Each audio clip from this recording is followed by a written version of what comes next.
luwas na ikan sa Diyos, mga kapyanan, ang Diyos ang nagamatag sa dinatawang paluwasan.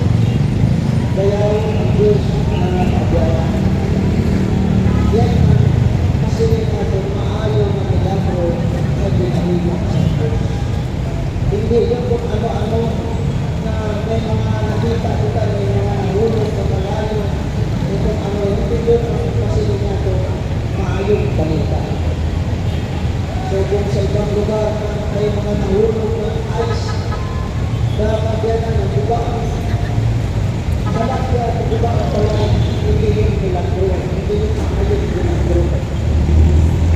Ang maayong milagro pagkabyanan, siling sa atong bundasa, yung mga tao, kung nagkinalag sa pagpato, mga kabyanan, na bago nila bunga sa ilang pagtungo sa tulong sa ating ito.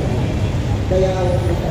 Pero, mga kabyanan, pagwaling din sa maayong balita sa ating ito, may isa ka kapay gusto Pablo, dahil isang apostol sa ating ito, ang siling niya mga kabyanan sa Pilipos, sa Kapitulo 1, sa iyang Ebanghelyo, siling niya Pilipos, ang akong pagsanin na siling niya ang pinag-umpisahan sa pagwari sa maayong balita, siling ay tatayung namin ini tungkol sa adlaw sa ating Panginoon Hesus Kristo. Tanaw natin ang pagkatuloy ng Diyos ng Panginoon. Sila nga, tungod sa inyong pakipagkaisa sa pagpalakpati sa maayong balita, alis sa inyo na nakabugtong karoon, na nakabugos din ang aking pagsahin, na pinag-isahan sa mga maayong at pinamata at pupusan ini tungkol sa adlaw sa ating Panginoon Hesus Kristo.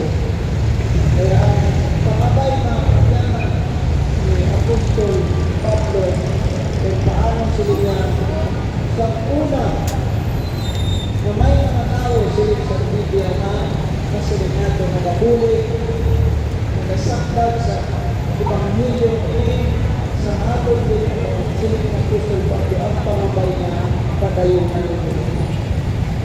Kaya kami mga pagyanan bisan sa lugar ini ay nagpasalamat kami sa bato. Una sa Diyos, mga pagyanan, pangalawa sa inyo na nagbulit, nagasakta sa pagwari sa mga balita. May pangod sila sa Biblia kung paano sa ulang sa pinag-isahan ang pagpalakad sa mayong balita ang mga tao sila Apostol Pablo na nagpisa at bulit sila ng patayunan tungkol sa adlaw sa ating Panginoon Hesus Kristo. Nagsalamat sa Diyos na kapyanan kami na nanugali ang makita yung mga pagkakawado yung nakaabot ang mga lugar ay may mga tao na nagmalibay na nagabulit nagasaktan sa mission sa pagwali sa tulong sa ating Panginoon. Kaya ang Diyos kamo ano man ang nasa natin programa, ano man ang mundo natin,